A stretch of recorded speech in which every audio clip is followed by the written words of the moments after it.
नमस्कार। Mid wicket में एक बार आपका फिर स्वागत है। जैसा कि आप जानते हैं कि इन दिनों हम बात कर रहे हैं T20 वर्ल्ड कप 2022 जो ऑस्ट्रेलिया में होने जा रहा है और जो 16 अक्टूबर से ही शुरू होने वाला है। हालांकि पहले उसमें ग्रुप मैचेस हैं, छोटी मोटी टीमें हैं, नामीबिया है, इंडोनेशिया नहीं आपके नामीबिया है और स्कॉटलैंड है। इस तरह की छोटी मोटी टीमें हैं, लेकिन जो सही मुकाबले हैं, जो बड़े मुकाबले हैं, वो शुरू होंगे 22 अक्टूबर से। इसकी शुरुआत होगी ऑस्ट्रेलिया न्यूजीलैंड और उसी दिन फिर इंग्लैंड और अफगानिस्तान का भी मैच है। लेकिन दोस्तों, सबसे बड़ा जिसको कहते हैं कि महामुकाबला वो होगा 23 तारीख को, जिस पर हिंदुस्तान और पाकिस्तान की नज़रें खड़ी रहेंगी। ये मुकाबला है इंडिया और पाकिस्तान के बीच में। जैसे कि अभी हाल ही में एशिया कप हुआ था, उसमें ग्रुप स्टेज में जहां इंडिया ने पाकिस्तान को हराया था, वहीं सुपर 4 में पाकिस्तान ने इंडिया को शिकस्त दी थी। तो हम अगर बात करें कि T20 वर्ल्ड कप के इतिहास की तरफ चलें तो इसकी शुरुआत हुई थी 2007 में। 2007 में, जी हाँ। और इसे जीता था भारत ने, टीम इंडिया ने इसे जीता था और फाइनल में पाकिस्तान था। ये ऐसा फाइनल मुकाबला था कि लोग बिल्कुल सांसें रोक के बैठे हुए थे। लेकिन आपको एक चीज़ मैं बता दूं कि ये जब मुकाबला हुआ था तो किसी को भी उम्मीद नहीं थी कि टीम इंडिया ये मुकाबला जीत पाएगी।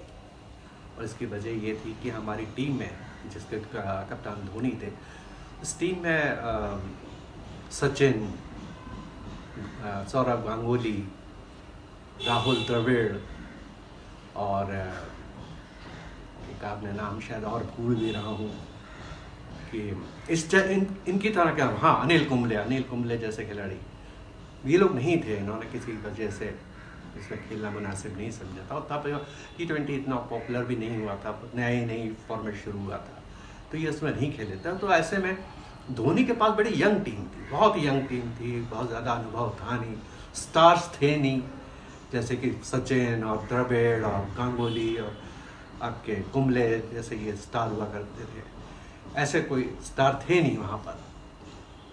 लेकिन इसके बावजूद इंडिया ना सिर्फ फाइनल में पहुँचा बल्कि फाइनल जीता भी। 1983 वर्ल्ड कप में जीत जो हमें हासिल हुई थी, उसके बाद ये सबसे बड़ी जीत थी। 83 में कपिल देव की कप्तानी में हमने पहली बार विश्व कप जीता था, वेस्ट इंडीज को हरा के। तो आखिर ये हमने ये करिश्मा कैसे कर दिखाया, कैसे हो गया, ये संभव कैसे हुआ? तो मैं आपको बताता हूँ। फाइनल में इंडिया ने पाकिस्तान के सामने 158 रन का, 158 रन का टारगेट रखा और उस समय ये टारगेट काफ़ी ठीक ठाक माना जाता था, कॉम्पिटिटिव माना जाता था, बहुत अच्छा स्कोर माना जाता था। हालांकि आज की डेट में हम देखें तो 157 को कोई बहुत ज़्यादा अच्छा स्कोर नहीं माना जाएगा। अमूमन अच्छी टीमें इसको बहुत आसानी से हासिल कर लेती हैं। लेकिन मैच आखिरी ओवर तक गया और टीम इंडिया जीत गई। ये जब हम 157 की बात कर रहे हैं तो मैं आपको बता दूं कि इसमें जो योगदान था, सबसे ज़्यादा योगदान था, वो था ओपनर हमारे गौतम गंभीर का, जिन्होंने 54 बॉलों पर 75 रन बनाए थे, जिसमें 8 चौके और 2 छक्के शामिल थे। और उनका स्ट्राइक रेट भी बहुत बढ़िया था, 138 से ज़्यादा था। उसके अलावा गांगुली के अलावा दूसरे जो हाईएस्ट स्कोरर थे, रोहित शर्मा, जो उस वक्त काफ़ी युवा होते थे, उन्होंने भी 16 बॉलों पर 30 रन बनाए थे।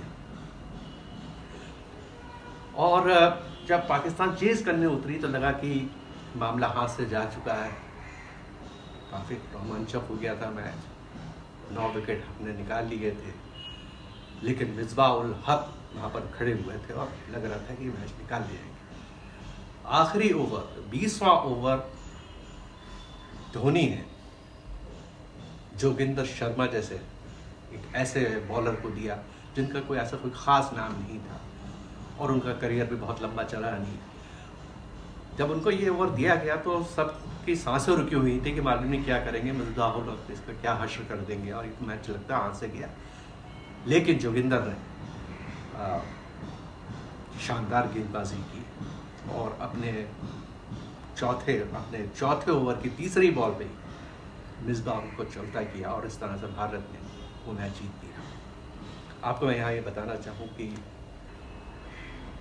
ऐसा नहीं था कि धोनी ने अचानक जोगिंदर शर्मा को ये बॉल दे दी, ओवर दे दिया। उनका ऑलरेडी दिमाग में था, क्योंकि उन्होंने उसके पहले जोगिंदर शर्मा से सिर्फ 3 ओवर ही करवाए थे। उनसे हमारी टीम में आरपी सिंह जैसा अनुभवी बॉलर भी थे जो अपना कोटा पूरा कर चुके थे, 4 ओवर का जो कोटा था वो पूरा कर चुके थे। लेकिन जोगिंदर शर्मा ने ये करिश्मा कैसे दिखाया, इसके लिए आप ये देखिए ग्राफिक। जोगिंदर ने 3.3 ओवर में सिर्फ 20 रन दिए,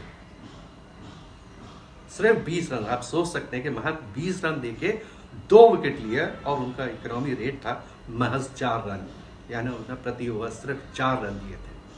अब चलिए हम बात करते हैं मौजूदा टीम के बारे में। तो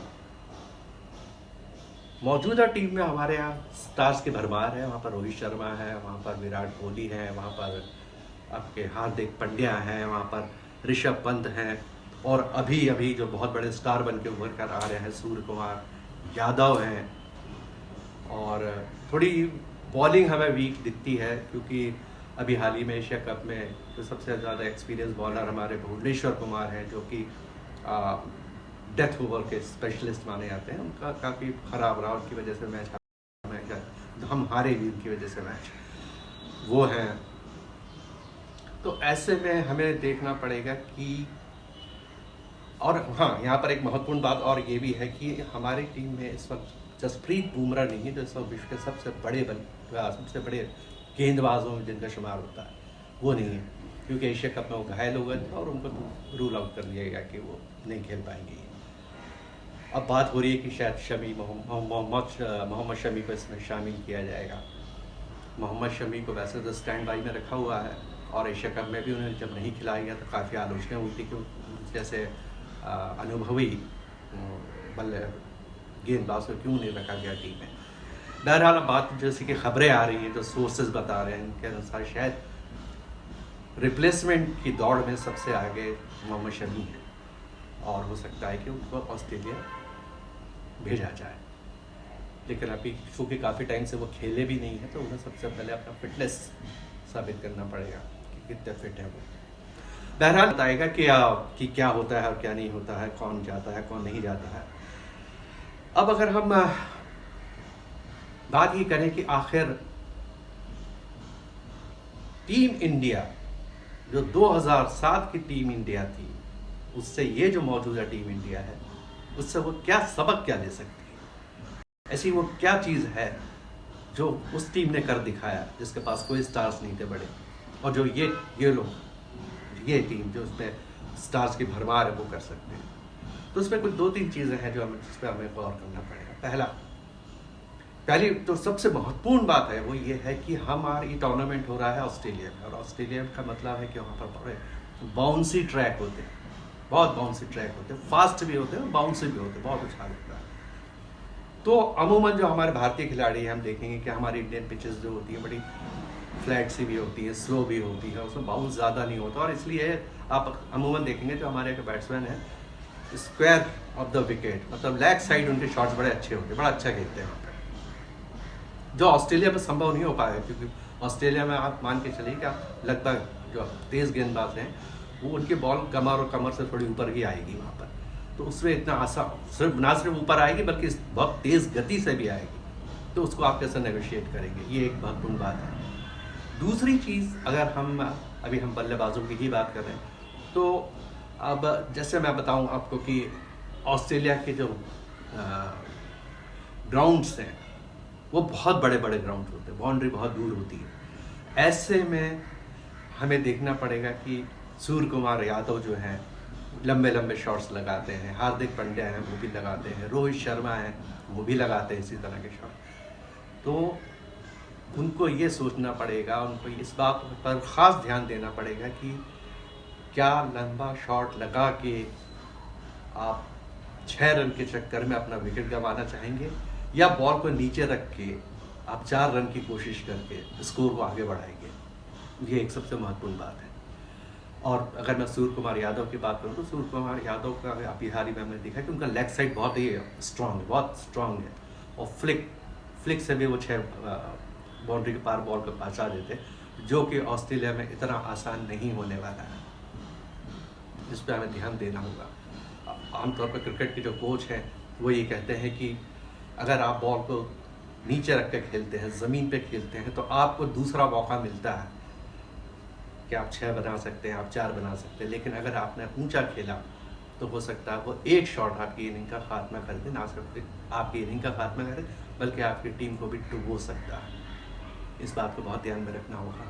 और रही बात बॉलिंग की, तो नेचुरली बुमराह की वजह से हमारी जो बॉलिंग है वो कमज़ोर तो हुई है, लेकिन अब जो भी है ऐसे यही है।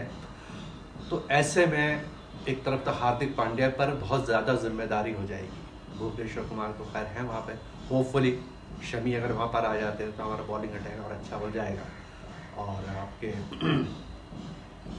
इस तरह से उन्हें, और चूँकि वो लोग पहला पहुँच जाएंगे तो उनको ये देखना पड़ेगा कि हम कितना अच्छा वहाँ पर प्रैक्टिस लेकर के वहाँ से के माहौल में रच बस जाते हैं, और तभी हम वहाँ पर कुछ कर पाएंगे।